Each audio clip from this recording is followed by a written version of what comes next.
반갑습니다. 돌집사TV입니다. 자, 오늘부터 버스 운전 자격시험 기출문제 한번 공부해 보도록 하겠습니다. 제가 앞서 올린 영상에서 기출문제를 먼저 공부해야 된다고 말씀드렸는데, 이제 그 기출문제를 보실 때도 뉘앙스가 나눠져 있다고 했어요. 문제를 풀 때. 자, 서술어 이런 걸로 찍기를 해서 풀 수 있는 문제들이 있는데 무조건 꼭 외워야지만 풀 수 있는 문제들이 있다고 말씀드렸어요. 그래서 제가 뽑아놓은 기출 문제 혹은 제가 만든 문제, 보건 문제들은 꼭 외우셔야 되는 문제들을 위주로 두었으니 약간 설명보다는 좀 그 내용의 정답에 집중을 해서 말씀드린다는 점 한번 알아주셨으면 좋겠습니다. 자, 그러면 시작해 보도록 하겠습니다. 첫 번째 문제, 1회 위반 사고로 인한 벌점이나 연간 누산 점수가 170점이네요. 자, 운전면허 취소 기간은, 자, 요거 외울 수밖에 없겠죠. 자, 여기 주목해 볼게요. 자, 일단은 121점이 넘었다. 그러면 1년이 되고요. 201점이 넘었다. 그럼 2년이 되고요. 271점이 넘었다. 그럼 3년이 됩니다. 그래서 정답은 2번이 되겠죠. 자, 근데 이런 거 문제 어떻게 나오냐? 요 점수가 바뀌어서 나올 수도 있어요. 만약에 202점이다. 자, 그러면은 우리 요 기준에 따라서 2년이 되겠죠. 근데 270점도 마찬가지로 2년이라는 거 이런 식으로 꼬아서 문제가 나올 수도 있으니 이 기준을 외워주시면 좋을 것 같습니다. 자, 다음 문제. 다음 중 버스 운송 사업에 대한 설명으로 틀린 것은, 자, 내용이 깁니다. 저런 거는 일단 정답 먼저 볼게요. 정답은 4번인데요. 자, 시외버스 운송 사업은 운행 계통을 정하고 국토교통부 차관이 정한 자동차를 사용하여 여객을 운송한 사업. 자, 여기서 뭐가 틀렸냐? 국토교통부 차관이 아니라 이거는 국토교통부령입니다. 자, 모든 버스 운송 사업은 국토교통부령으로 정해요. 자, 여기도 있고요. 자, 여기도 국토교통부령 있죠. 자, 그게 좀 특징일 수도 있어요. 그래서 요거 특징 일단 알아두셨으면 좋겠습니다. 그리고 나머지 내용들은 맞는 내용이니까 꼭 한번 읽어보시고요. 읽어보는 것까지가 공부입니다. 자, 다음 문제. 시내버스 운송사업, 농어촌 버스 운송사업의 운행 형태에 대한 설명이 틀린 것은 운행 형태는 총 4가지가 있어요. 광역급행형, 직행 좌석형, 좌석형 일반형이 있는데 자, 어떤 내용이 틀렸는지 한번 볼까요? 2번이 틀렸네요. 자, 직행 좌석형, 시내 좌석버스를 사용하여 각 정류소에 정차하되, 자, 여기까지는 맞습니다. 근데 시도가 넘는 노선을 운행해서는 안 된다? 그렇지 않고요. 직행 좌석형은 시도가 넘는 노선을 운행이 가능합니다. 자, 그래서 2번이 정답이 되겠네요. 자, 맞는 내용 계속 눈여겨서 봐주시고요.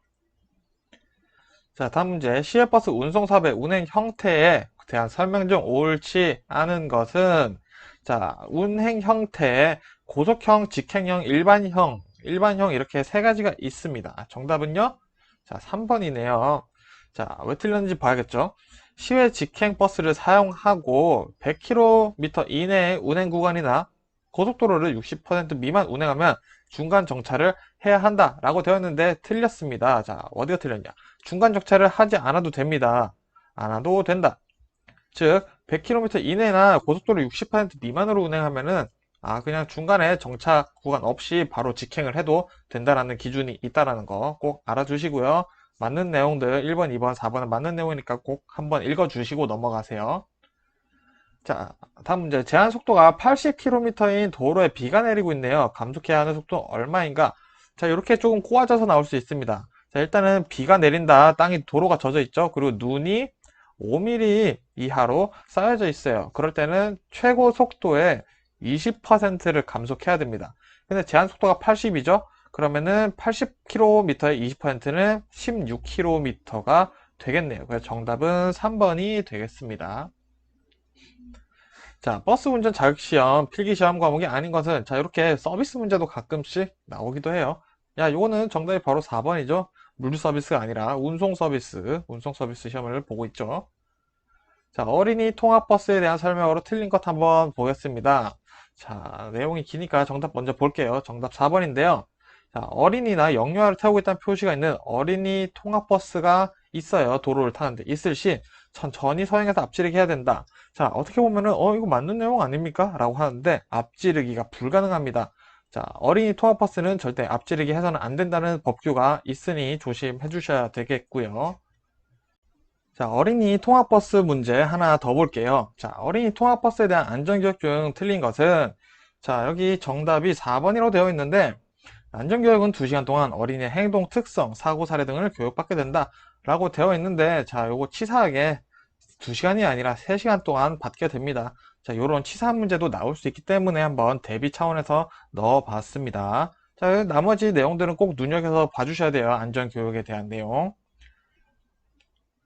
자, 다음 문제. 운송사업자가 차 내에 운전자격 증명을 게시하지 않는 경우 과징금으로 틀린 것은, 자, 버스별로 한번 보겠습니다. 시내버스, 농어촌버스, 마을버스는 10만원, 시외버스 10만원, 전세버스 20만원, 특수여객 10만원 되어 있는데, 자, 여기서 정답은 3번이 됩니다. 수정할게요. 자, 3번이 됩니다. 자, 운전자격 증명을 게시하지 않은 경우는 모두 10만원에 해당합니다. 자, 간단하게 외우시면 될 것 같고요. 편도 3차로의 고속도로에서 오른쪽 차로로 주행할 수 없는 차는, 자, 요거 다른 운전 잘 공부하신 분들 단골 문제죠. 정답은 4번. 건설기계는 오른쪽 차로로 주행할 수 없다. 자, 끝 차선에서 주행을 해야 되죠. 자, 긴급 자동차의 지정권자는, 자, 요런 거, 자, 지방경찰청장이 지정을 합니다. 자, 요거는 그냥 무조건 외우셔야 되는 부분이죠. 자, 다음 문제. 고속도로 외의 도로에서 자동차의 승차 인원은 정원의 몇 %까지 가능한가? 자, 요런 거 기준 되게 애매하죠. 자, 요런 거 숫자 나오는 거 한번 같이 외워볼게요. 정답은 2번입니다. 110%, 즉 10명이 정원인 자동차에서는 11명까지 탈 수 있다 라는 거죠. 자, 다음 문제. 다음 중 도주사고 적용 사례가 아닌 것은, 요런 문제가 조금 자주 나와요. 과속사고의 적용 기준이 아닌 것은, 이런 것들 한번 눈여겨서 볼게요. 공부하실 때도 꼭 외워주셔야 돼요. 자, 정답은 2번입니다. 자, 가해자 및 피해자 일행 또는 경찰관이 환자를 후송 조치하는 것을 보고 연락처를 주고 가버렸어요.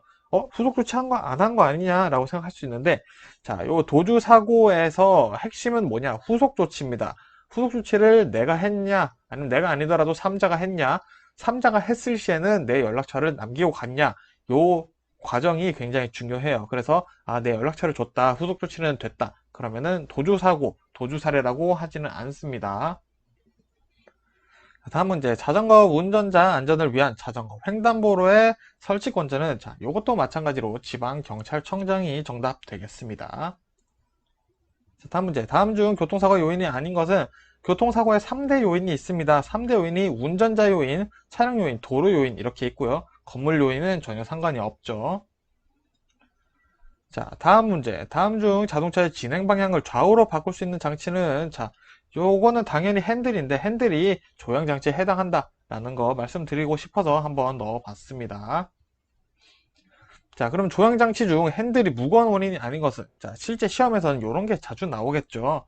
자, 요거 한번 중요하게 보셨으면 좋겠습니다. 정답은 4번입니다. 자, 조향 기어 박스 내 오일이 많은 경우, 자, 요런 거는 우리가 사실 쉽게 알 수가 없는 내용이에요. 근데 오일이 많은 게 중요한 게 아니라, 기어 박스 내 오일이 부족하면은 핸들이 무겁다, 잘 돌아가지 않는 현상이 발생한다라는 거 알아두시면 좋겠습니다.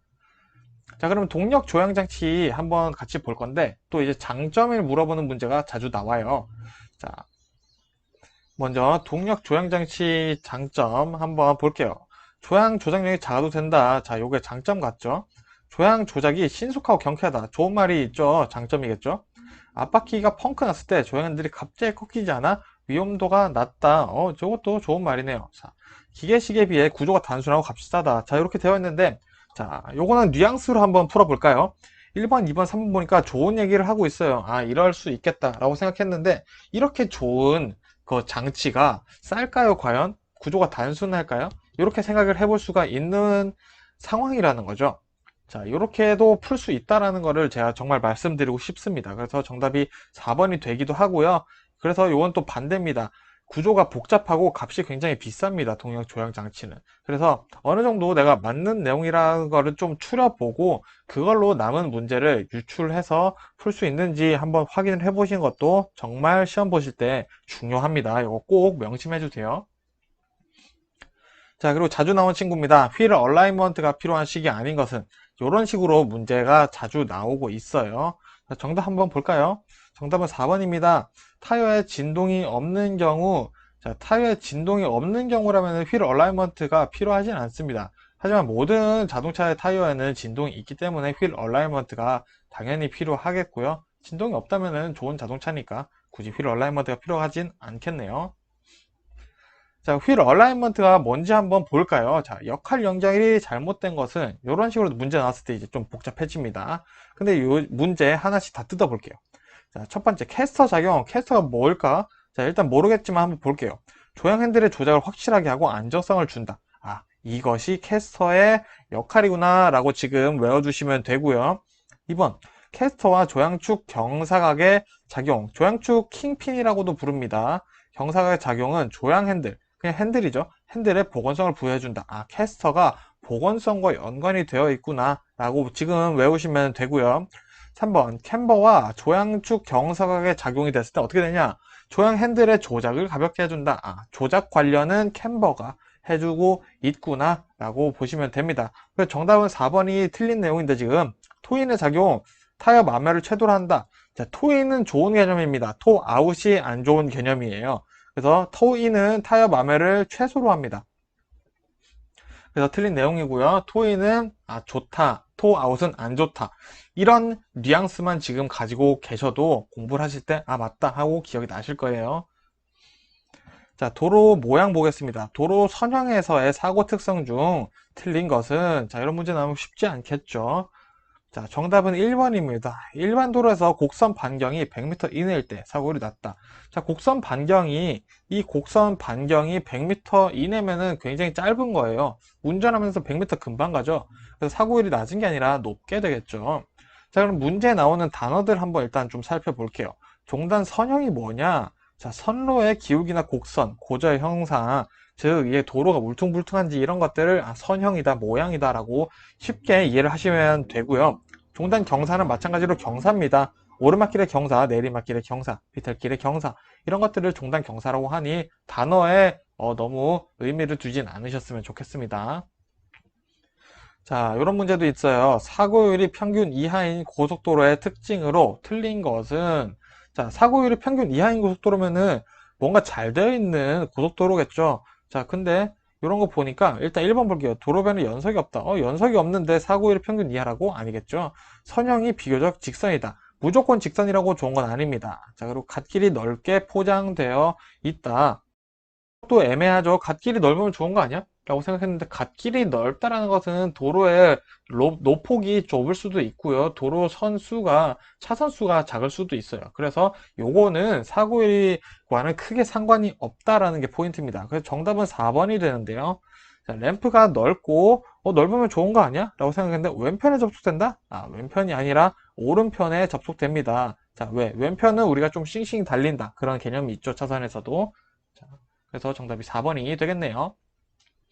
자, 앞지르기 할 때 적절하지 않은 거, 요거 진짜 자주 나옵니다. 자, 한번 볼게요. 이거는 문제 다 볼게요. 자, 1번 앞차의 오른쪽으로 앞지르기 하지 않는다. 자, 이거 맞는 내용이에요. 앞차의 왼쪽으로 앞지르기 해야 됩니다. 자, 그리고 점선의 중앙선을 넘어 앞지르기 할 때는 대항차의 움직임을 주시한다. 자, 중앙선이 점선인 경우, 자, 왕복 1차선이에요. 그럴 때는 점선으로 중앙선이 되어 있는데 앞지르기가 가능합니다. 그래서 대신 대항차의 움직임, 마주 오는 자동차를 주시를 해야겠죠. 3번 앞지르기 필요한 속도가 그 도로의 최대 속도 범위 이내일 때 앞지르기 시도한다. 자, 이것도 맞는 내용입니다. 자, 그럼 정답이 4번이겠죠. 왜 틀렸는지 한번 볼까요? 앞차가 앞지르기 하고 있는데 나도 앞지르기 시도할 수 있다. 자, 위험하죠. 너무 위험하죠. 그래서 안 됩니다. 당연한 얘기였네요. 자, 그러면 계절별 교통사고 특성 문제 한번 볼게요. 자, 봄철 교통사고 특성으로 틀린 것은, 자, 요거는 우리 상식으로 풀 수 있는 문제 형태가 하나 나왔네요. 자, 봄 되면 어떻게 되죠? 자, 겨울을 지나서 따뜻해지고요. 생명체가 깨어나는 시기입니다. 자, 요거 있죠? 자, 1번 볼게요. 땅이 녹아서 집안이 약해진다. 땅이 녹겠구나. 요 정도만 알아도, 1번은 봄의 특징이겠다. 자, 어린이 관련 교통사고가 겨울에 비해 많이 발생한다. 자, 방학이 끝났죠? 여름 봄방학이 끝났습니다. 이제 겨울방학이 끝났어요. 학교 가야 되죠. 그래서 나오는 얘기고요. 자, 돌발적인 악천후, 본격적인 무더위에 의해 운전자들이 쉽게 피로해지며 주의 집중이 어려워진다. 돌발적인 악천후? 봄은 날씨가 좋죠. 자, 요거는 여름이겠죠. 정답이 3번이 되겠습니다. 자, 4번도 볼게요. 바람과 황사. 봄에 황사 오죠. 자, 요것만 봐도 끝났습니다. 그죠? 시야장애로 종종 사고 원인으로 작용하기도 한다고 합니다. 자, 이런 계절 문제, 우리가 가지고 있는 기본 상식으로도 풀 수 있는 문제들이 이렇게 나온다. 이런 거는 우리가 굳이 외울 필요는 없다라는 걸 제가 앞선 영상에서도 계속 말씀드리고 있습니다. 효율적인 공부를 하기 위해서예요. 자, 그러면 이런 것도 한번 상식으로 풀어볼까요? 마모에 영향을 주는 요소가 아닌 것은, 주지 않는 요소는 뭘까요? 자, 마모라는 거는 일단은 깎이는 거죠. 소멸되는 거죠, 점점. 자, 일단은 나머지 볼게요. 하중. 자, 무게가 무거울수록 마찰력이 세지겠죠? 그럼 마모에 영향이 갈 거고요. 커브를 돈다. 그러면 무게중심이 이동하면서 한쪽에 무게가 쏠리게 됩니다. 그러면은 마찬가지로 마모에 영향이 있게 될 거고요. 브레이크를 밟는 것 자체는 마찰로 인해서 브레이크를 잡는 거죠. 당연히 마모에 영향이 있을 겁니다. 자, 근데 대기압, 날씨가 좋다 안 좋다가 큰 영향이 없다고 할 수는 없겠지만 큰 영향은 뭐 있다고 할 수도 없겠죠. 자, 그래서 이런 것도 좀 고민해 보시면서 내가 가진 상식으로도 풀 수 있다라는 문제들이 있습니다. 자, 운전석 조절 관한 내용 중 잘못된 것은 이것도 마찬가지로 우리가 상식으로 풀 수 있어요. 정답 먼저 보면은 3번인데 운행 중이에요. 내가 운전 중인데 불편한 경우 좌석을 적절하게 조절해야 한다. 잠시 참았다가 갓길에 차를 대고 비상등을 켜고 자동차 좌석을 조절해야겠죠. 이렇게 막 조절하다가 엑셀을 세게 밟거나 브레이크를 세게 밟을 수도 있어요. 그쵸? 자, 이런 것도 우리가 상식선에서 풀 수 있는 문제가 있다라는 겁니다. 자, 그러면 다음 문제 보겠습니다. 이 문제는 우리가 유출해서 풀 수가 없죠. 자, 비가 자주 오거나 습도가 높은 날 오랜 주차로 인해 브레이크 드럼에 녹이 발생하여 브레이크가 예민해지는 현상은, 자, 녹이 발생하면은 마찰력이 생기죠. 까끌까끌합니다. 그래서 브레이크를 살짝만 밟아도 굉장히 예민해지는데 정답은 3번이에요. 우리 아침에 안개가 끼죠. 이슬이 내립니다. 그래서 습도가 아침이 가장 높아요. 새벽이 높죠. 그래서 그때 브레이크 드럼에 녹이 발생하는 거예요. 그래서 아침에 많이 생깁니다. 모닝 록 현상. 이렇게 해서 외워주시면 되겠습니다. 본래 긴급한 용도로 사용되고 있는 긴급 자동차가 아닌 것은, 자, 요거는 정답을 바로 보겠습니다. 정답은 군환차예요. 자, 군환차는 긴급 자동차에 해당하지 않는다 라고 보시면 되겠고요. 소방차, 구급차, 혈액 공급 차량은 긴급 자동차다 라고 보시면 되겠네요. 자, 두 번째, 차마가 한 줄로 도로의 정해진 부분을 통행하도록 차선으로 구분한 차도의 부분의 명칭은, 자, 요런 거 애매하죠. 사실 이런 거 구분해서 우리가 운전해 본 적이 없어요. 그래서 정답 2번. 차로에 대한 설명입니다. 자, 요런 용어의 설명 제가 기본 해설 영상에다가 정리를 해둘 테니 헷갈리시지 않게 같이 공부를 해 두시는 게 좋습니다. 자, 다음 문제. 보도와 차도가 구분되지 아니한 도로에서 보행자의 안전을 확보하기 위해 안전표지 등으로 경계를 표시한 도로의 가장자리 부분. 자, 요런 거 헷갈리죠? 자, 일단 가장자리라고 했으니까 가장자리가 있나 볼까요? 다행히도 1번 길 가장자리 구역이 있네요. 요런 거는 조금 쉬운 문제였죠. 자, 다음 문제. 다음 중 농어촌 도로 정비법에 따른 농어촌 도로에 해당하지 않는 것은, 자, 이런 것도 외울 수밖에 없네요. 정답은 사도입니다. 사도에 대한 이야기를 하고 있네요. 자, 다음 문제. 차량 신호등 중 황색의 등화에 대한 설명 중 틀린 것은, 자, 이런 색깔의 등화에 대한 의미가 문제로 자주 나옵니다. 자, 그래서 정답을 한번 찾아보도록 하겠습니다. 정답은 3번입니다. 차마의 일부라도 이미 교차로에 진입한 경우에는 그곳에서 정지해야 한다. 자, 요거 틀렸죠? 자, 교차로 진입했는데 정지라면 오히려 더 큰 사고가 나올 수 있어요. 그래서 이미 진입해버린 경우에는 일단은 가야 된다라는 게 어쨌든 맞는 내용입니다. 자, 이러다가 근데 또 꼬리 물기 많이 발생하죠. 자, 다음 문제. 교통안전 표지 종류에 해당하지 않는 것은, 자, 1번 주의 표지, 2번 규제 표지, 3번 지시 표지, 4번 도로 안내 표지. 이거 다 교통안전 표지 아닙니까? 라고 헷갈리실 수 있는데, 이럴 때는 4번 도로 안내 표지라고 해주시면 좋겠습니다. 자, 오히려 단어가 길거나 말이 긴 게 또 정답일 확률이 간혹 있습니다. 정말 모르실 때는 제일 긴 거 한번 찍어 보세요. 다음 문제. 고속도로 외의 도로에서, 자, 국도나 보통 도로를 얘기를 하는 거죠. 고속도로 외의 도로에서 차로에 따른 통행차 기준이 잘못된 것은, 자, 이런 문제 굉장히 복잡하지만 자주 나오고 있어요. 자, 고득점을 위해서 꼭 공부를 해야 되는 문제입니다. 자, 첫 번째 왼쪽 차로에 대한 얘기가 나오고 두 번째로 오른쪽 차로에 대한 얘기가 나오는데, 자, 정답. 잘못된 거니까 정답 먼저 볼게요. 왼쪽 차로는 적재 중량이 1.5톤 이하인 화물차가 왼쪽 차로로 가도 되나? 이렇게 되어 있는데, 자, 기본적으로 화물차는 오른쪽 차로로 다녀야 된다라고 되어 있습니다. 요거 꼭 알아주시고요. 나머지 내용들 맞는 내용이니까 같이 보시는 것까지가 공부라고 계속 말씀드리고 있습니다. 다음 문제.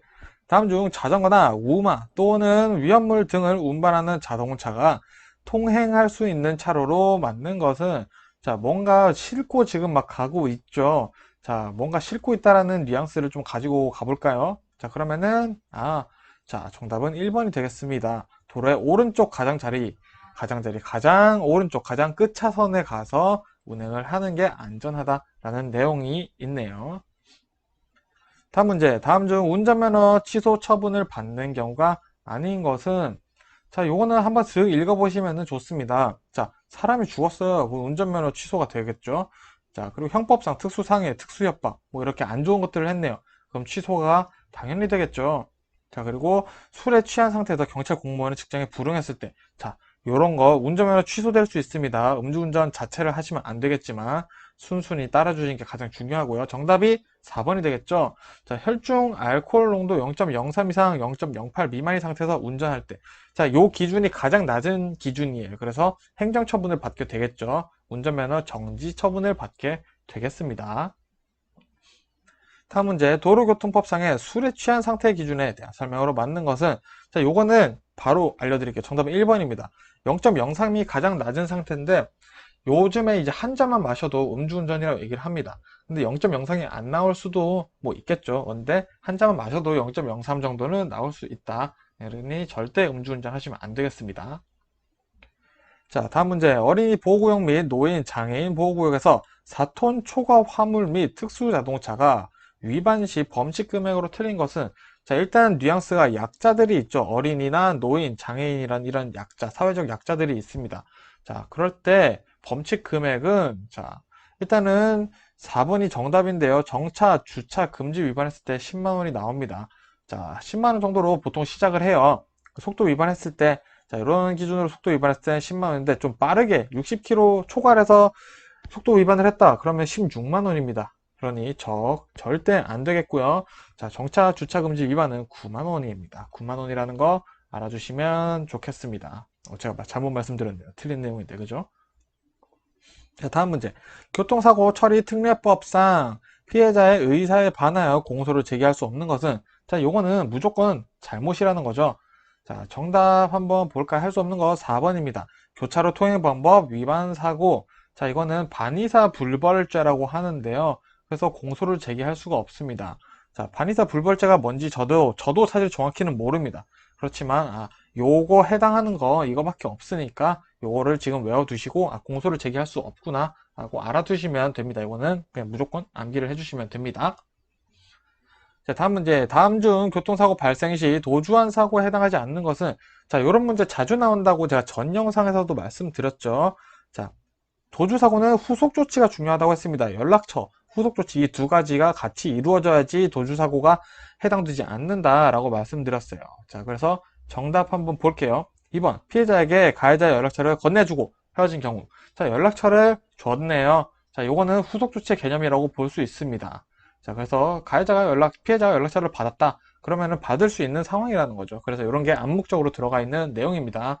그리고 나머지, 자, 4번 한번 볼게요. 후송을 했어요, 병원까지. 계속 치료 받을 수 있는 조치 없이 도주를 했어요. 자, 이것도 조주사고입니다. 내가 사고를 내고 그 사고 난 사람을 병원에 두고 도망쳐 왔어요. 그러면 이거는 도주사고가 된다라는 거 알아두시면 좋겠습니다. 자, 다음 문제. 황색 신호 노란불이죠. 노란불의 기본 시간으로 오른 것은, 요거 한번 가물가물하죠. 3초인가 4초인가 5초 너무 긴 것 같은데. 자, 이렇게 헷갈리실 수 있는데 기본 노란불은 3초라는 거 알아두시면 좋고요. 큰 교차로의 경우는 연장될 수 있다라는 거까지 알아두시면 좋겠습니다. 자, 그래서 문제 어떻게 나올 수 있겠어요? 자, 큰 교차로, 만일에 예를 들어서 뭐 교차로가 굉장히 크다. 근데 거기서 황색 주의 신호에 기본 시간이 될 수 없는 것 이렇게 했을 때 만일에 뭐 2초 이렇게 나오면은 요거는 아니지, 기본 3초니까 이런 식으로 문제가 나올 수도 있습니다. 자, 다음 문제. 중대 법규 위반 사고 중 중앙선 침범이 적용되는 사례는 중앙선 침범은 중대 법규 위반이죠. 4대 사고죠. 자, 정답 볼까요? 정답 4번. 커브길에서 과속 운행하다가 중앙선을 침범을 했어요. 자, 요거는 당연히 중앙선 침범이죠. 근데 나머지는 왜 중앙선 침범을 했는데 적용이 안 되냐? 자, 요거는 내 의사가 아니었어요. 불가항력적이라고 하는 거죠. 내 의지가 안 되는 거죠. 나 타인에 의해서 중앙선을 침범을 하게 됐거나 어쩔 수 없이 중앙선이 침범됐거나 이런 거는 중앙선 침범으로 적용되지 않는다라는 기준 꼭 알아두시면 좋겠습니다. 자, 다음 문제. 다음 중 교통사고 처리 특례법상 과속이란 규정된 법정 속도와 지정 속도를 몇 킬로 초과한 경우를 말하는가? 자, 우리 보통 10킬로라고 할 수 있죠. 100킬로 제한이면 110까지는 괜찮아 라고 얘기를 하는데 이런 20킬로까지 된다라는 거 자, 알아두시면 좋겠고요. 그러니까 10km 좀 넘었는데 너무 걱정하시지 않으셔도 되는 거죠. 말이 안 나오네요. 자, 다음 문제. 음주운전 사고의 성립 요건에 대한 설명 중 틀린 것은 자, 음주운전은 그냥 술 먹었다고 당연히 음주운전이 되는 건데 여러 가지 조건들이 또 있어요. 자, 장소적 요건, 그리고 피해자적 조건, 운전자의 과실 이렇게 세 가지를 따지게 되는데 정답은 2번이 돼요. 장소적 요건, 도로가 아닌 곳에서 음주운전을 형사처벌과 행정처벌을 동시에 받는다. 자, 도로가 아닌 곳에서 음주운전은 형사처벌만 받습니다. 처벌을 받지 않는 건 아니에요. 오해를 하시면 안 됩니다.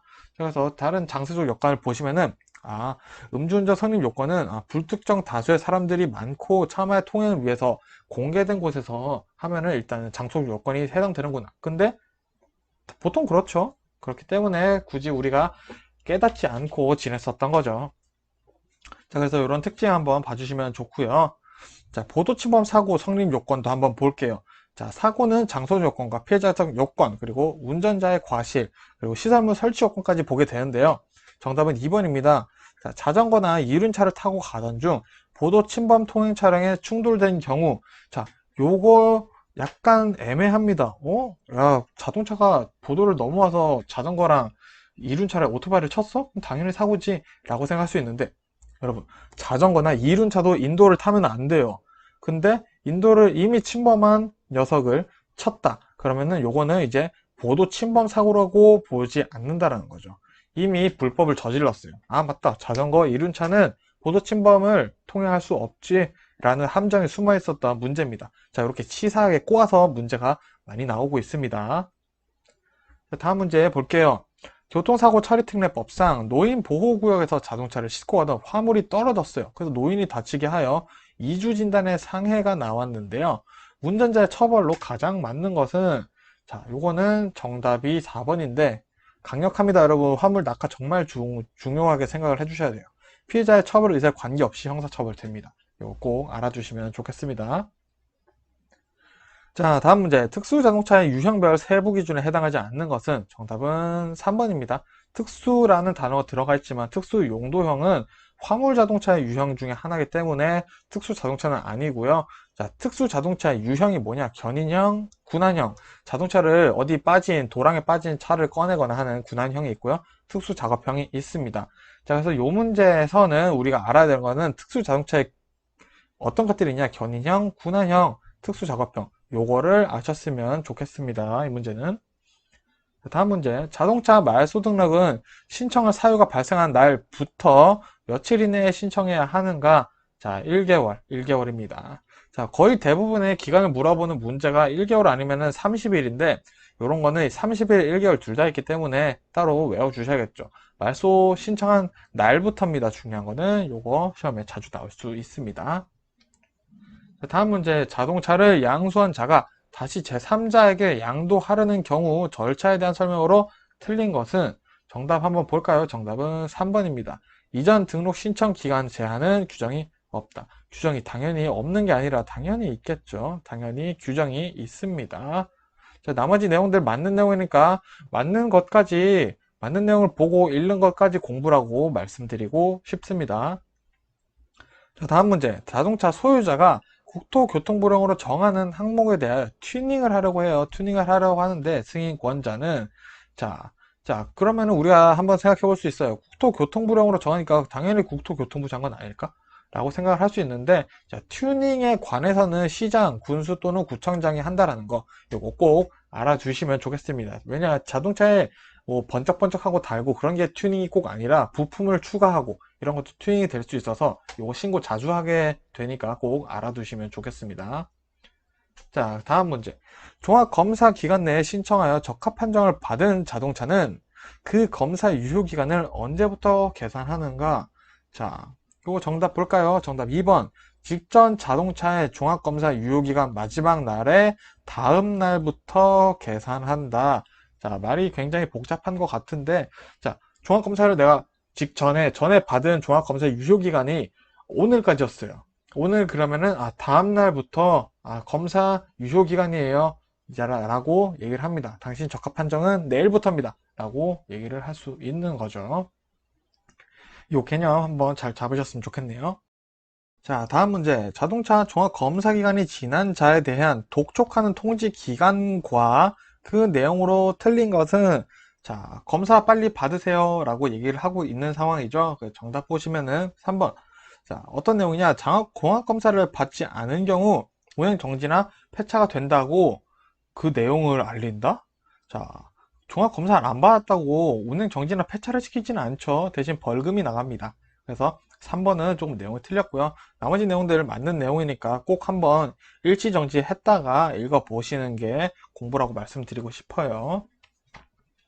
자, 마지막 문제 한번 볼게요. 자동차 정기검사 유효기간 만료일과 배출가스 정밀검사 유효기간 만료일이 다른 자동차의 경우 종합검사를 받아야 할 날은, 자, 그러니까 자동차 정기검사 유효기간이 만료가 됐어요. 그러면은 자동차 정기검사를 받아야 되죠. 근데 배출가스 정밀검사도 만료가 됐는데 요거는 배출가스 정밀검사 만일에 7월에 만료된다. 근데 자동차 정기검사는 6월에 만료가 돼요. 자, 그러면은 자동차 정기검사가 더 빠른데 뭐부터 검사를 받아야 하느냐, 언제 종합검사를 받아야 하느냐라는 거죠. 자, 그럼 정답 볼게요. 정답 1번입니다. 처음으로 도래하는 자동차 정기검사 유효기간 만료일에 받는다.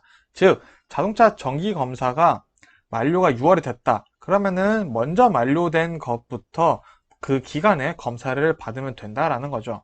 자, 뭐 선택해서 받는 게 아니라. 근데 뭐 배출가스 정밀 검사가 먼저 만료됐다. 그러면은 그것부터 검사를 받는 게 맞다라는 얘기를 하고 있습니다. 시작 전에 한 가지 말씀드리면은 이게 화물 운송 종사 시험이랑 내용이 상당 부분 많이 겹칩니다. 그래서 버스 운전자 시험 준비하시는 분들 공부하고 합격하셨다면은 화물 운송 종사 시험도 한번 같이 봐보셨으면 좋겠어요. 제가 올려놓은 화물 종사 영상들이 많으니 보시고 또 많은 분들이 합격을 해주셨어요. 보시고 같이 공부를 해보시면은 영상 내용이 많이 겹치는구나 라고 이해를 하실 수 있겠습니다. 자, 그럼 서두가 길었고요. 바로 시작해 보도록 하겠습니다. 자, 도로법에서 정한 도로의 부속물에 해당하는 것은, 자, 요런 거 굉장히 헷갈리죠. 정답은 2번. 화물 적재량 측정을 위한 과적 차량 검문소가 도로의 부속물에 해당한다.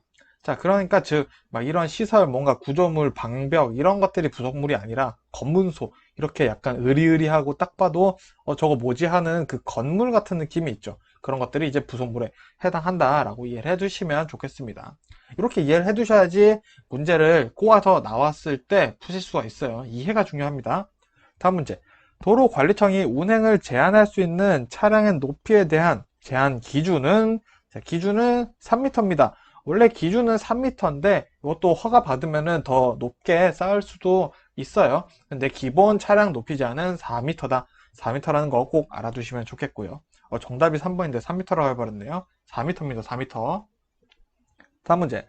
자동차 전용 도로를 지정할 때 도로관리청이 관계기관의 의견을 들어야 하는데, 자, 다음 중 의견을 청취할 기관으로 틀린 것은, 자, 요거 연관 관계를 보면 좋은데요. 자, 일단 국토교통부 장관은 경찰청장이랑 대화를 해보시고, 자, 나머지 시장이나 도지사, 그리고 특별자치도지사 이런 사람들도 이제 지방경찰청장, 그 관할 지방경찰청장과 대화를 하는데, 정답 3번이 이제 틀렸습니다. 특별자치시장이 관할 지방경찰청장과 대화를 하는 게 아니라 마찬가지로 경찰청장과 대화를 나눠야 되기 때문에 틀린 거고요. 나머지 시장, 군수, 구청장은 관할 경찰청장과 대화를 나눠야 한다. 즉 1번, 2번, 3번, 4번이 1번, 2번, 4번이 맞는 내용이기 때문에 요 맞는 내용들을 더 주목해서 보시는 게 공부다. 기출문제의 공부 방법이다 라고 말씀드리고 싶습니다.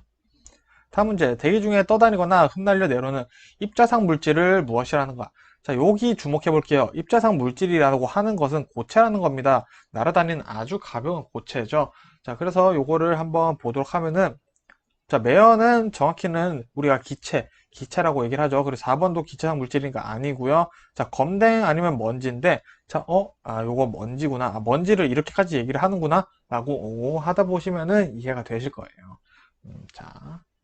다음 문제. 운전자 요인에 의한 교통사고 중 어느 과정의 결함에 의한 사고가 절반 이상으로 많은가? 자, 운전자 때문에 일어난 사고 중에 가장 많은 비중이 뭐냐? 라고 물어보는 거죠. 정답은 1번입니다. 자, 내가 인지를 잘못해서 생기는 사고가 가장 많다라고 합니다. 요거 알아두시면 좋겠고요. 자, 이런 거 이해가 필요 없습니다. 무조건 외워야 되죠. 다음 중 란돌트 고리시표의 색상으로 마른 것은, 자, 이건 정답은 바로 흰 바탕에 검은색입니다. 흰 바탕에 검은색이 란돌트 고리시표다. 이런 걸 우리가 왜 알아야 되냐? 저도 잘 모르겠습니다. 시험에 나오네요. 다음 문제. 전방에 있는 대상물까지의 거리를 목측하는 것. 눈으로 보는 거죠. 목측하는 것과 그 기능을 무엇이라고 하는가? 내 눈으로 보는 게 시야 아니야? 라고 할 수도 있는데, 자, 요거 굉장히 복잡하게 또 심경각과 심시력이라고 합니다. 자, 이런 걸 왜 알아야 되는지 모르겠는데, 어쨌든 시험 문제 나오니까 알아야 되죠. 자, 다음 문제. 양한 또는 당한 단서를 이용해 물체의 거리를 판단하는 능력은, 자, 쉽게 생각하시면 돼요. 그냥 눈으로 보는 겁니다. 눈으로 보는 건데, 자, 요거를 깊이 지각이라고 합니다. 입챗이라고도 하고요. 자, 양한 또는 단한 단서. 양한 단한 나왔다. 그럼 깊이 지각이다. 라고 그냥 이렇게만 이해해 주시면 돼요. 이렇게까지 왜 우리 알아야 되는지 모르겠습니다. 하소연하게 되네요. 자, 다음 문제. 교통사고를 당했을 때 당시에 보행자 요인에 해당하지 않는 것은, 보행자라고 하니 사람이 뭔가 실수를 했을 가능성이 있죠. 그래서 보면은 정답이 4번이에요. 시력착오? 교통사고를 당했는데, 교통사고라고 하는 것은 우리의 의지와는 크게 상관이 없어요. 보통은 실수를 해서 나오는 거기 때문에, 내가 잘못 봐서 사고가 나는 경우도 물론 있겠지만, 보행자 경우에는, 자, 내가 잘못 봐서 나는 사고보다는 갑자기 공격당하는 그런 게 많죠. 그래서 보행자 요인은 뭐냐? 인지 결함이 있고요. 판단착오, 동작착오. 이 세 가지가 교통사고의 이제 보행자 요인이 됩니다. 그래서 우리가 알아야 될 것은, 보행자 요인에는 인지결함, 판단착오, 동식착오 이 세 가지가 있다라는 것을 이 문제를 통해서 외워주시면 됩니다. 다음 중, 자, 보행 중 교통사고 가장 많은 나라, 교통사고 사망자가 가장 많은 나라는 우리나라가, 자, 1등을 달리고 있다고 합니다. 자, 부끄러운 통계 수치죠. 자, 다음 문제. 음주량과 체내 알코올 농도가 정점에 도달하는 남녀의 시간 차이에 대한 설명으로 만든 것은, 자, 이거 조금 신기하고 재밌는 문제예요. 정답 볼게요. 정답은 1번.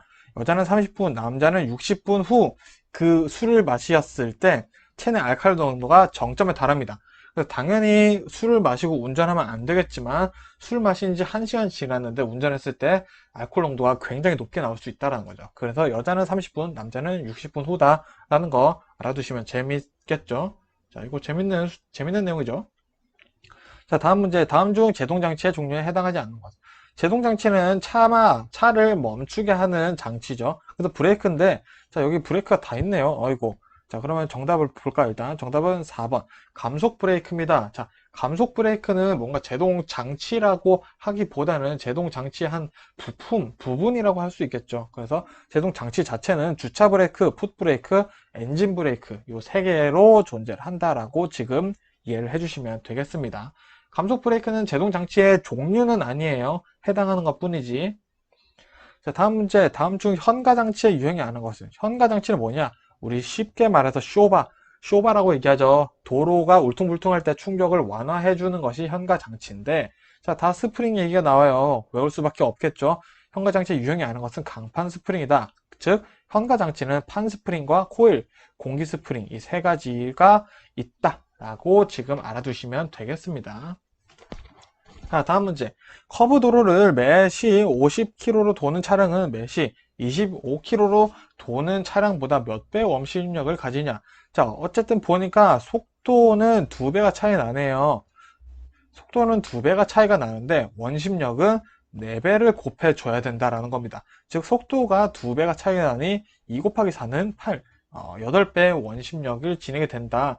즉 허브 사고 나면은 그냥 차가 날아갈 수도 있겠죠. 자, 다음 문제, 변속기의 구비 조건이 아닌 것은? 자, 이런 구비 조건, 장점, 단점 물어보는 문제가 자주 나옵니다. 자, 기본 해설 영상 보실 때 이제 그런 거 위주로 보시면 돼요. 자, 그럼 변속기의 구비 조건 아닌 거 한번 볼까요? 정답은 4번입니다. 연속적으로 또는 수동적으로 변속이 되어야 한다. 자, 변속기라고 하면 우리가 다루는 것이 직접적으로 다루는 것은 아니에요. 그래서 우리가 수동적으로 변속이 된다는 것 자체가 말이 안 됩니다. 그래서 변속기는 자동적으로 변속이 되어야 하고요. 나머지 1번, 2번, 3번 변속기의 구비 조건이죠. 자, 요거까지 같이 한번 일시정지 했다가 꼭 읽어보고 넘어가세요. 자, 자동 변속기의 장점이 아닌 것은, 자, 이미 변속기는 자동이라는 특성을 가지고 있죠. 자, 장점이 아닌 것은 한번 볼까요? 자, 요거 한번 뉘앙스 느낌으로 한번 풀어볼게요. 자, 1번 기어 변속이 자동으로 이루어져 운전이 편리하다. 당연히 자동으로 되면 편리하겠죠. 자, 발진이나 가감속이 원활하여 승차감이 좋다. 요게 변속기의 장점인가? 어쨌든 좋다라고 얘기를 하네요. 자, 3번 유체가 댐퍼 역할을 하기 때문에 충격이나 진동이 적다. 요거 내용은 잘 모르겠는데 어쨌든 좋은 것 같아요. 진동이 적으면 좋은 거죠. 충격이나 적고. 자, 4번 볼게요. 구조가 단순하고 가격이 싸다.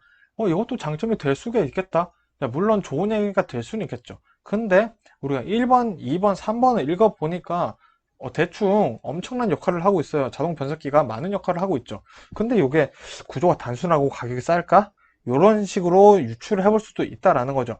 물론 이 내용에 대해서 아예 모를 때 이런 식으로 풀어서 찍기라도 해야 된다고 말씀드리는 거예요. 물론 공부를 해서 푸시는 게 가장 좋죠. 그래서 정답이 4번 이런 식으로 유추를 해서 문제를 풀 수도 있습니다. 자주 말씀드리는데 정말 이런 식으로 시험 문제를 푸는 게 가능합니다. 저를 믿고 이거 방법 꼭 알아두셨으면 좋겠어요. 즉 자동 변속기는 구조가 복잡하고 가격이 비쌀 수밖에 없겠죠. 자, 다음 문제. 튜브리스 타이어의 특징이 아닌 것은, 자, 정답 한번 볼게요. 정답은 4번. 자, 유리 조각 등에 의해 손상돼도 쉽게 수리할 수가 있다. 자, 일단 기본적으로 튜브리스 타이어라고 하면은 이 타이어 안에 튜브가 하나 더 있는데 그게 없는 거예요. 근데 요게 더 좋습니다. 그렇지만 타이어가 유리 조각이 이렇게 막 못 박히고 했는데 쉽게 수리하는 거는 쉽지가 않죠. 우리가 뭐 땜빵 한다고 하죠. 땜빵 하는 건 안에 튜브가 있어야지 또 더 쉽습니다. 그래서 튜브 레이비스 타이어의 특징이라고 하면은 1번, 2번, 3번 내용이 해당되고 있으니 꼭 같이 읽어보시면 좋겠습니다. 제가 읽어드리고 싶은데 영상이 너무 길어져요. 자, 다음 문제. 레디얼 타이어의 특징이 아닌 것은, 자, 정답 먼저 볼게요. 정답은 3번입니다. 스탠딩 웨이브 현상이 잘 일어난다. 자, 스탠딩 웨이브에 대한 문제가 나올 수도 있기 때문에 한번 스탠딩 웨이브가 뭔지 이해해 볼게요. 자, 우리가 주행을 하다 보면은 타이어가 도로와의 마찰 때문에 열을 받겠죠. 열을 받기 때문에 이제 타이어가 우리가 알게 모르게 팽창을 하기 시작해요. 그러다가 팽창을 하다가 타이어가 갈라집니다. 그게 이제 스탠딩 웨이브의 결말이다 라고 말씀드릴 수 있는데 조금 더 구체적으로 보면은 타이어에 주름이 있죠. 주름이 열 때문에 변형되기 시작하면서 이 접지면 뒤쪽에 진동이 전달됩니다. 즉 이렇게 도로가 있으면은 이렇게 타이어가 있죠. 그러면은 타이어가 이쪽으로 회전을 하고 있어요. 앞으로 차가 가고 있습니다. 그러면은 여기에서 열이 발생을 하겠죠. 여기서 접지면에서 열이 발생하는데 이 열 때문에 여기에 타이어 홈들이 변형되는 겁니다. 이 열을 받은 게 타이어가 뒤로 가겠죠. 이 면이. 그러니까 여기서부터 이제 진동이 전달되기 시작하는 거예요. 타이어 주름이 막 형태가 변형되면서. 그렇기 때문에 이제 타이어가 파손될 수 있다라는 거죠. 자, 근데 보통 150km 전후에서 속도에서 이제 이 스탠딩 웨이브 현상이 발생을 합니다. 자, 어쨌든 정답 보면은 레디얼 타이어 특징이 아닌 것은 스탠딩 웨이브 현상이 잘 일어나지 않습니다. 일어나지 않는다 라는 게 특징이고요. 레디얼 타이어는 접지 면적이 크고요. 타이어의 수명이 길고요. 저속으로 주행할 때 조향 핸들이 다소 무거울 수 있다라는 특징을 가지고 있습니다. 자, 여기서 레디얼 타이어의 특징과 스탠딩 웨이브에 대한 이해를 하고 넘어가시면 좋겠네요. 자, 다음 문제. 자동차 관리 요령 중 외장 손질에 대한 내용이 아닌 것은, 자, 그러니까 겉면, 자동차 외부를 어떻게 손질하냐 이걸 물어보고 있는 거죠. 자, 자동차 관리 요령은 외장 손질과 내장 손질 두 가지로 나뉘어요. 자, 그럼 외장 손질의 개념만 잡아도 내장 손질이 뭔지 따라오게 된다라는 거죠. 그래서 이런 식으로 저는 공부를 추천드리는 거예요.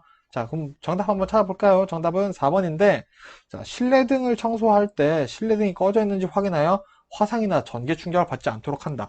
자, 이미 문제에 답이 있습니다. 실내 등이라고 하면은 차 안에 있는 거겠죠? 자, 그래서 내장 손질 안쪽으로 들어가게 되는데, 이게 조명, 등이라는 단어만 보고 여러분들이 헷갈리실 수가 있어요. 쉽게 실수를 많이 하는 부분입니다, 여기가.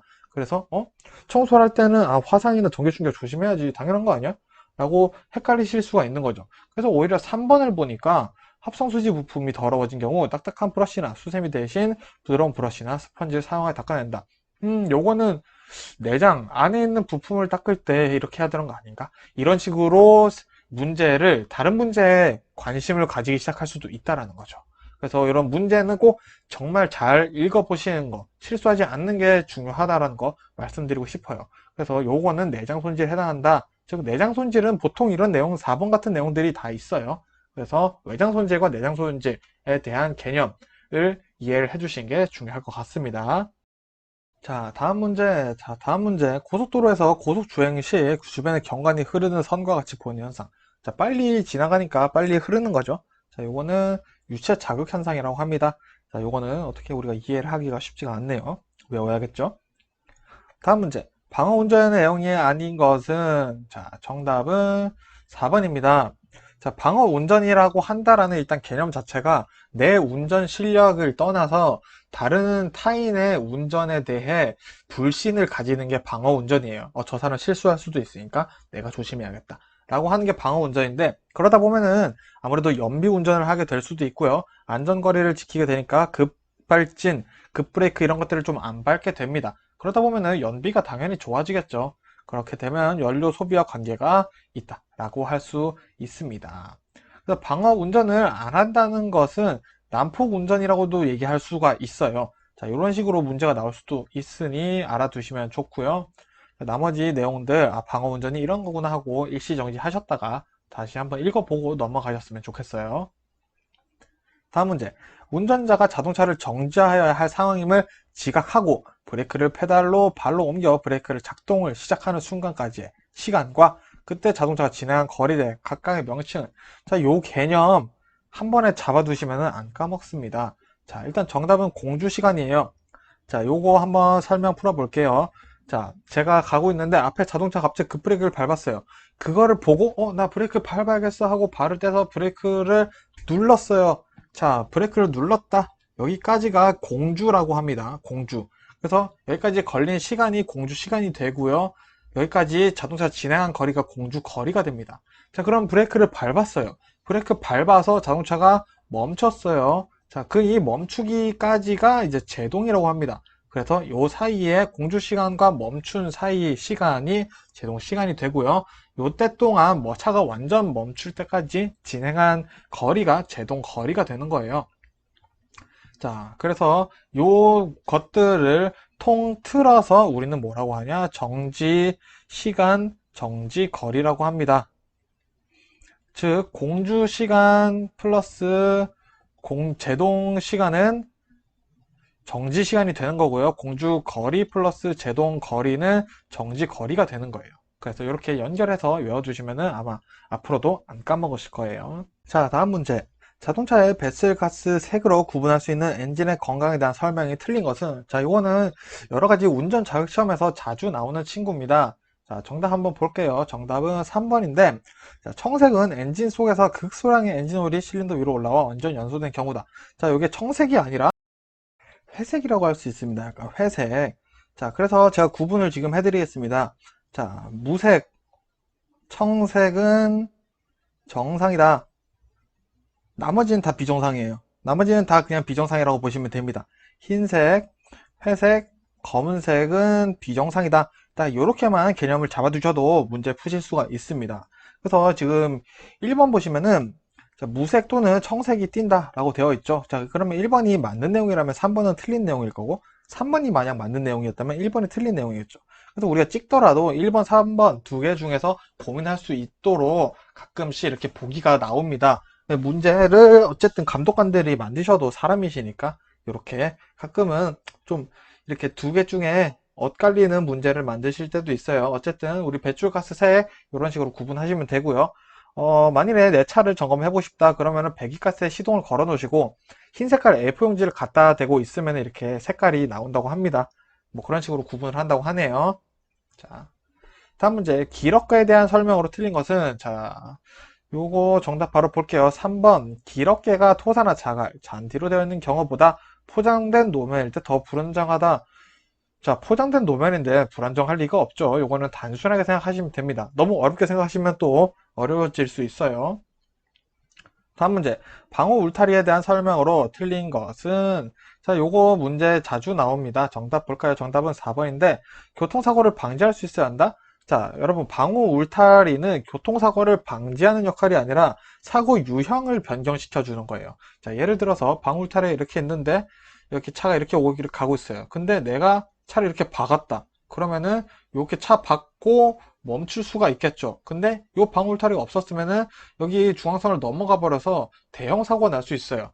이런 식으로 그래도 사고가 나긴 나겠지만 그 사고의 형태를 조금 더 덜 피해가 가는 방식으로 바꾸고자 하는 게 이제 방호 울타리의 역할이다 라고 보시면 되겠습니다. 그래서 1번, 2번, 3번 내용 보시면은 이런 식으로 그래도 사고의 난이도, 피해도를 약간 줄이려고 하는 게 역할이구나 라고 이해를 하실 수 있을 거예요.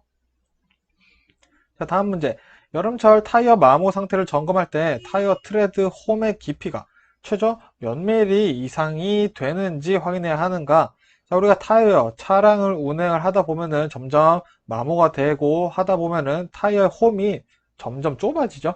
그러니까 점점 깊이가 낮아지게 되죠? 근데 최저 그래도 1.6mm는 돼야지 이 타이어가 정상적인 기능을 한다 라고 아셔야 됩니다. 그래서 요거 한번 눈으로 보시고 타이어 교체 시기를 이렇게 많이 체크를 하실 수가 있을 거예요. 1.6mm 이상은 돼야 됩니다. 자, 다음 문제. 계절 문제 나왔네요. 자, 심한 일교차로 1년 중 가장 많이 안개가 집중적으로 발생하는 계절은, 자, 요거 우리 제가 앞에서 이제 찍기 팁 영상에서 말씀드린 건데 요거 한번 우리 상식, 정독과 상식으로 한번 풀어볼게요. 자, 안개가 집중적으로 발생한다. 일교차가 크죠. 그러면 보통 봄이나 우리는 가을을 떠올릴 수가 있습니다. 겨울엔 늘 춥고 여름엔 늘 덥죠. 근데 안개가 많이 발생한다. 요거 같은 경우에는 좀 헷갈리실 수 있는데 지금 요번에 외우시면 돼요. 안개가 많이 발생하는 계절은 가을이다. 그래서 안개하면 가을이지 하고 이렇게 상식을 하나 외워두시면 좋을 것 같습니다.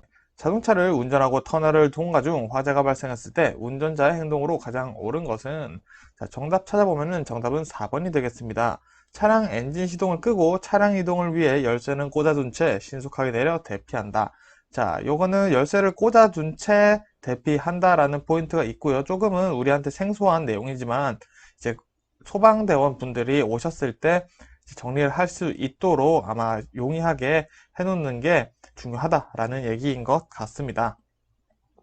자, 다음 문제. 다음 중 틀린 것은, 자, 이제 버스 운임제에 대한 얘기가 조금 나옵니다. 단일 운임제, 구역 운임제, 그리고 거리 운임 요율제, 그리고 거리 체감제 이런 식으로 존재를 하게 됐는데, 자, 정답 한번 찾아볼게요. 정답은 4번입니다. 거리 체감제 내용이 지금 틀린 내용인데 이용거리가 증가함에 따라 단위당 운임이 높아진다고 되어 있습니다. 자, 높아지는 게 아니라 거리 체감제는 이용거리가 증가함에 따라 단위당 운임이 낮아지는 것이 거리 체감제가 되겠고요. 단일 운임제는 이용 거리와는 상관없이 일정하게 설정된 요금만 부과하면 되는 운임제고요. 구역 운임제는 운행 구간을 몇 개로 나누어서 구역별로 요금을 설정하고 동일구역 내에서는 균일하게 부과한다. 이게 일본 지하철의 형태죠. 일본 지하철의 형태고요. 요거는 그냥 시험에 나오진 않습니다. 그리고 거리 운임요율제 보시면은 거리 운임요율에 운행 거리를 곱해 산정한다 라고 되어 있습니다. 자, 요거 어떻게 보면 거리 운임요율제가 조금 택시와 비슷한 개념이다 라고 이해를 해두시면 좋을 것 같네요. 자, 다음 문제. 물류 관리의 기본 원칙 중 3S1L 원칙에 대한 설명으로 3S가 아닌 것은, 자, 요 문제 같은 경우에는 정답 보시면 바로 3S를 알게 됩니다. 정답 4번. 공급망은 3S에 해당하지 않습니다. 즉, 3S라는 것은 speedy, safety, surely 이렇게 확실하게 되는 내용들이 있고요. 1L 같은 경우는 이 L이 low예요. 낮은. 그래서 낮은 운송 및 낮은 운임 뭐 이런 것들이 다 포함될 수 있으니까 확인해 주시고요. 요즘 버스 같은 경우에서도 고속도로 택배 가능한 고속도로 택배 이용이 있죠. 자, 그런 것들로 인해서 아마 또 각광되지 않을까 하는 생각이 듭니다.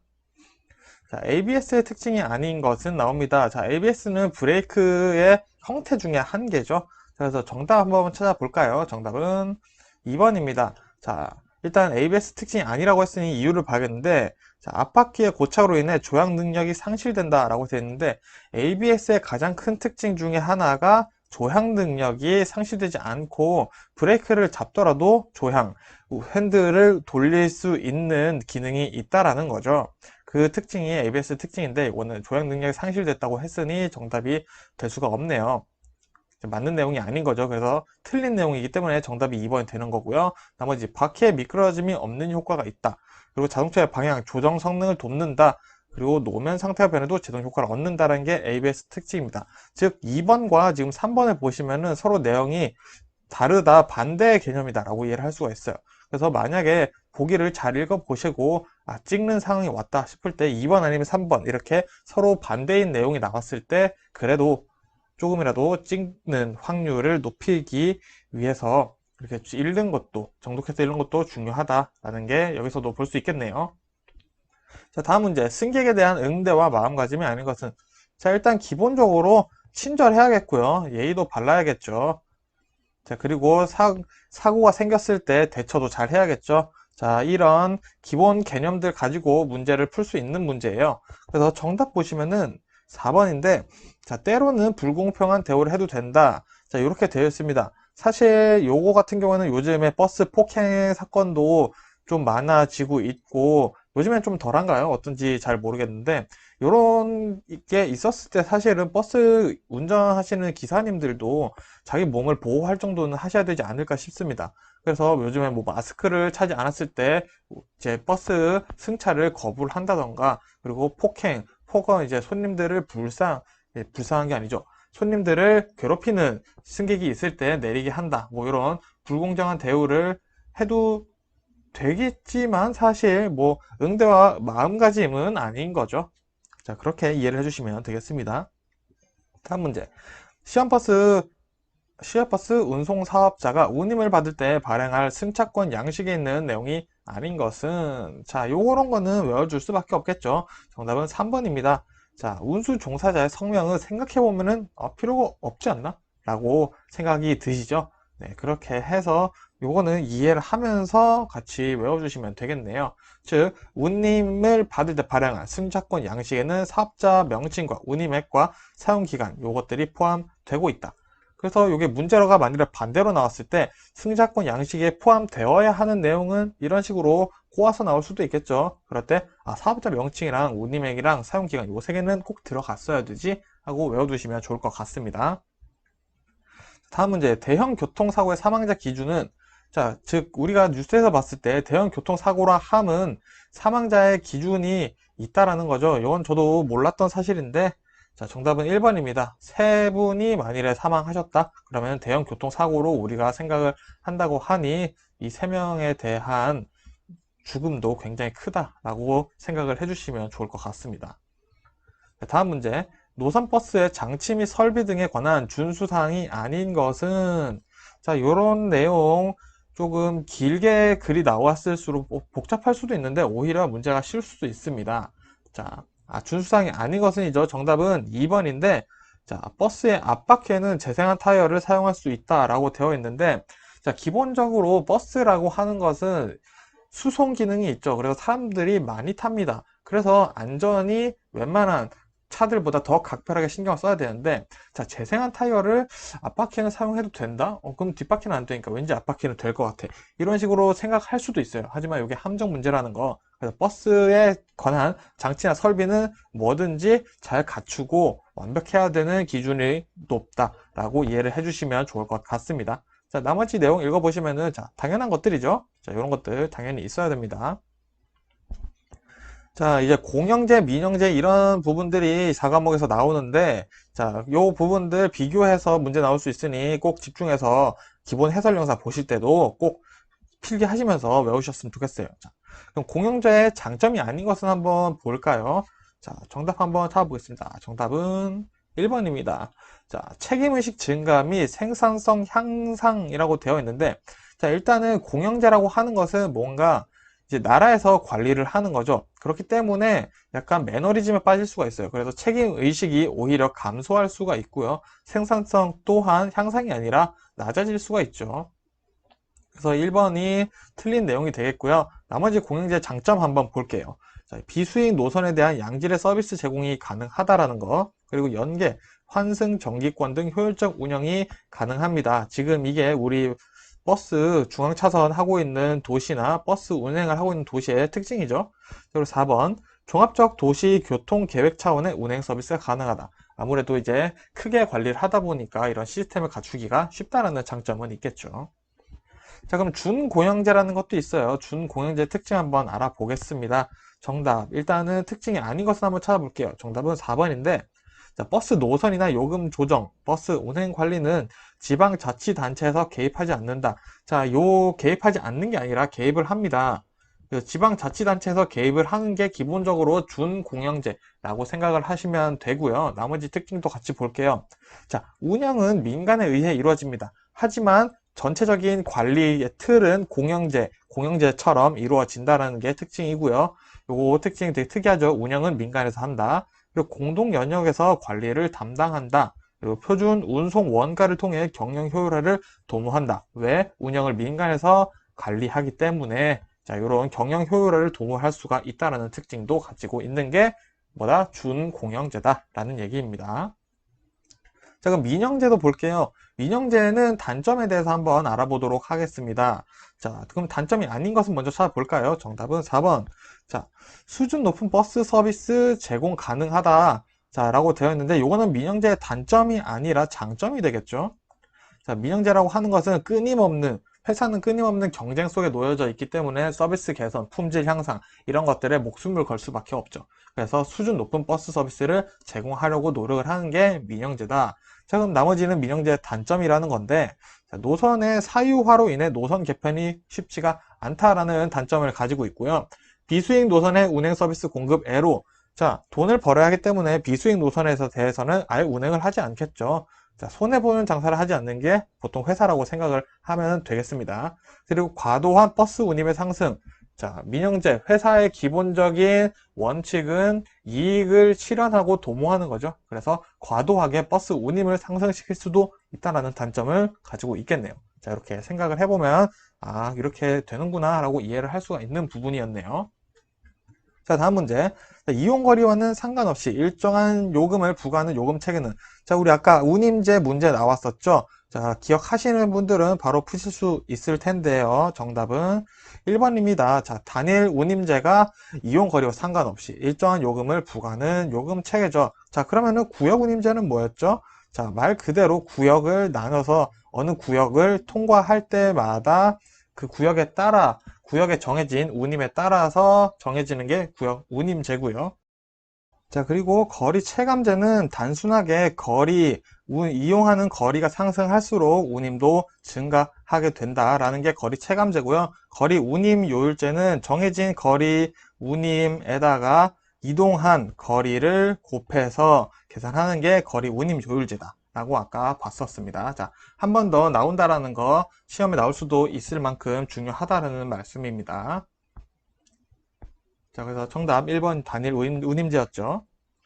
자, 다음 문제. 도심과 외곽을 오타가 났네요. 외곽을 잇는 주요 간선도로에 버스 전용 차로를 설치하여 급행버스를 운행하는 대중교통 시스템은 무엇인가? 자, 요것도 외울 수밖에 없겠네요. 자, 어디서 다 많이 본 단어들이죠, 사실. 정답은 3번입니다. 간선 급행버스란 도심과 외곽을 잇는 주요 간선도로에 버스 전용 차로를 설치하여 급행버스를 운행하는 것이 간선 급행버스다. 라고 이해를 해두시면 좋겠습니다. 자, 버스니까 교통카드 나오겠죠? 교통카드 시스템의 효과가 아닌 것은, 자, 이런 것들 문제 자주 나온다고 말씀드렸어요. 자, 정답 한번 볼까요? 정답은 3번입니다. 자, 운영자의 측면에서 운송 수익 관리가 어렵다. 자, 전혀 그렇지 않죠. 교통카드라는 게 전산으로 이루어지기 때문에 오히려 관리하기가 쉽습니다. 그래서 3번이 틀린 내용이고요.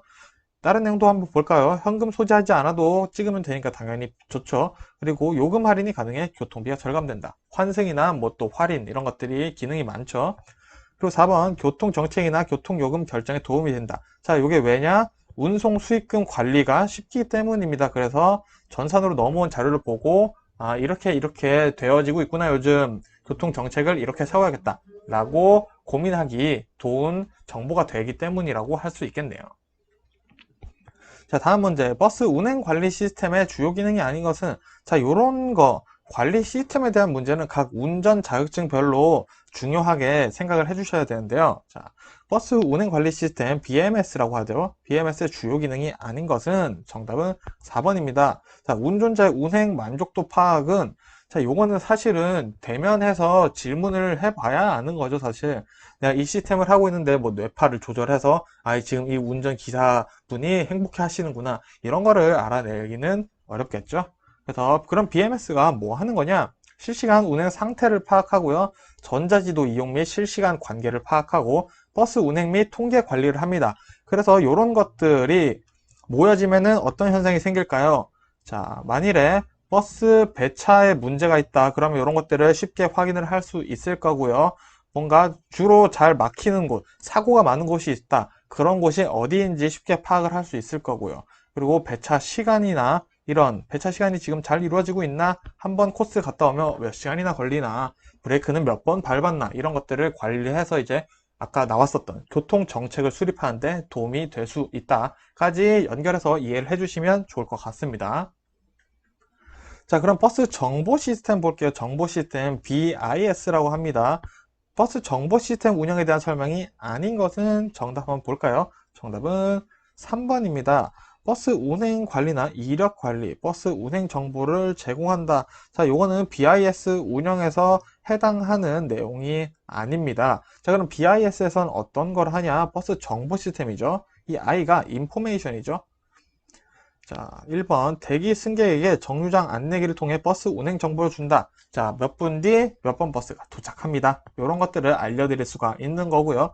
2번 유무선 인터넷을 통해 버스 정류장에 버스 도착 예정 시간 등의 정보를 준다. 자, 이것도 마찬가지죠. 요즘 핸드폰으로 검색해 보시는 포털 사이트에서 몇 분 버스가 어디 정류장에 언제 도착하는지 다 알려줍니다. 물론 뭐 정확하진 않겠지만 그래도 거의 정확하죠. 그 네 번째, 버스 이용자에게 편의를 제공하여 활성화한다.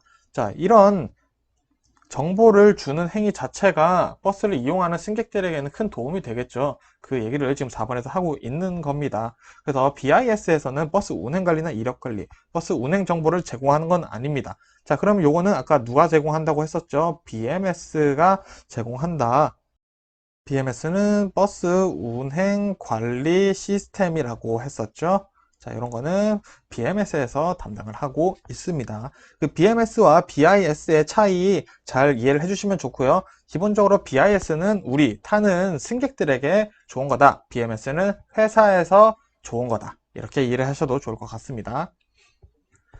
자, 다음 문제. 버스 운행 차로를 설치하기 좋지 않은 것은 자, 일단 기본적으로 드는 생각이 있죠. 좁은 차로에서 차로가 좁은데 설치하면은 교통 체중이 심해지죠. 제가 부산 사는데 지금 조금 민감한 발언일 수도 있는데 해운대에 버스 중앙차선이 생겼습니다.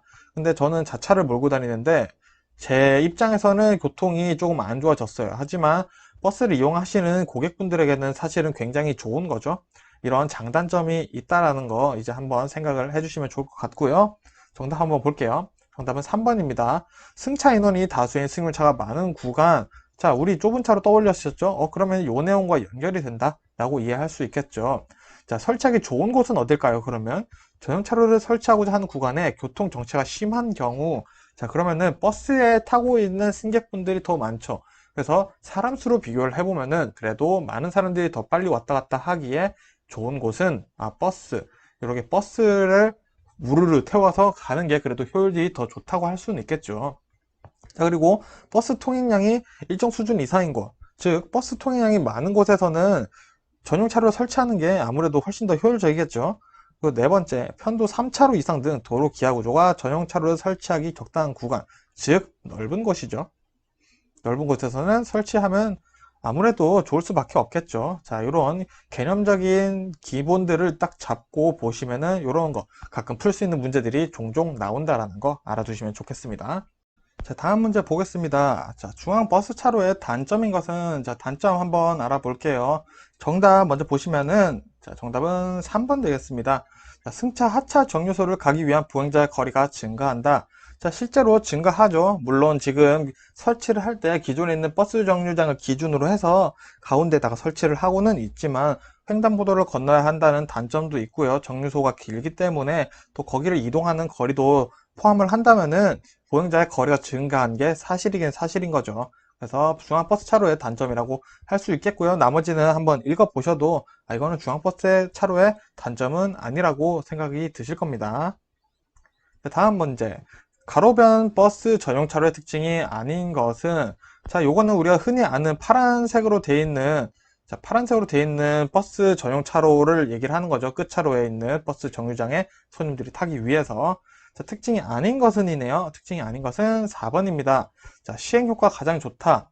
자, 시행효과 가장 좋았다면은 중앙버스 차로가 등장하지 않았겠죠. 그래서 시행효과가 가장 좋다라고 얘기를 할 수는 없고요. 나머지 특징들 볼까요? 적은 비용으로 운행이 가능하다. 옆에 선만 치면 되니까 사실 뭐 따로 만들 도로나 연석 이런 구조물이 필요가 없죠. 두 번째, 기존의 가로망책에 미치는 영향이 적다. 자, 이것도 맞는 말이죠. 그리고 종일이나 출퇴근 시간대 등을 설정할 수 있다. 그래서 우리도 가끔 헷갈리죠. 지금 이 버스차로 타도 되나 말아야 되나 라는 고민이 늘 듭니다. 그래서 굉장히 헷갈리는 것 자체가 사실은 시행 효과도 별로 좋지 않다라고 생각할 수가 있겠죠. 자, 다음 문제. 차량 고장 시 조치 사항에 대해 틀린 것은, 자, 보겠습니다. 정답은 4번입니다. 기럽게 비상 전화를 사용한 경우 차의 후방에 경고 반사판을 설치한다. 자, 저는 이 문제를 맨 처음에 보고 이거 맞는 내용 아닌가? 라는 생각이 계속 들었었어요. 근데, 순서가 틀렸더라고요. 기럽게 비상 전화를 사용한 경우가 아니라 할 경우라면은 맞는 겁니다. 먼저 비상전화를 사용할 것이다 라고 하면 차의 후방에 먼저 경고판이나 경고 반사판을 세워둔 뒤에 비상전화를 사용해야지 이제 안전을 획득할 수가 있겠죠. 그래서 이런 치사하게 와 어떻게 문제를 이렇게까지 내나 하는 문제들이 종종 자주 나오고 있습니다. 그래서 집중해서 읽는 것이 정말 중요하다고 할 수 있겠네요. 나머지 부분들 맞는 내용이니까 또 한번 읽어보시고요. 자, 그래서 정리를 한번 해보겠습니다. 그 밖에 4과목에서는 어떤 내용들이 조금 많이 나오냐면은 운전자가 해서는 안 될 행동들에 대해서 많이 나와요. 근데 사실은 이 부분들은 상식적인 부분이에요. 뭐 어떤 것들이 나오냐? 지그재그 운전해서는 안 된다. 다른 운행자와 싸워서 안 된다. 욕해서는 안 된다. 예측 출발. 이제 파란불로 바뀔 것이야 하고 엑셀을 밟아서는 안 된다. 배차 지시 없이 버스를 운전해서는 안 된다. 그리고 추측 운전이나 경치를 감상하며 뭐 운전해서는 안 된다. 이런 내용들이 나와요. 근데 이거는 운전면허 자격증이 있으신 분들이 시험을 보시는 거기 때문에 굉장히 기본적인 내용들이라고 할 수 있어요. 근데 이런 분들이 시험 문제에 나오고 있으니까 시험 볼 때 이런 것들은 문제를 공부를 할 때 이런 것들은 내가 외우지 않아도 되겠구나 라고 생각을 하셔도 된다라는 겁니다. 그래서 기출문제 이제 마무리를 하면서 제가 올려드린 이 기출문제 4가지 영상 속에 있는 꼭 외워야 되는 부분들을 집중해서 보시고 기본 해설 영상 보실 때 기출문제 이런 단어들 이런 키워드들이 나왔었지 이거 나왔을 때는 조금 집중해서 보자 라고 기본 해설 공부를 하시면 아마 더 도움이 되실 겁니다. 자, 이렇게 해서 저 기출문제 이제 마무리 해보도록 하겠고요. 다음 영상부터는 버스 운전 자격 이제 기본 해설 영상을 만들어서 올려드리도록 하겠습니다. 감사합니다.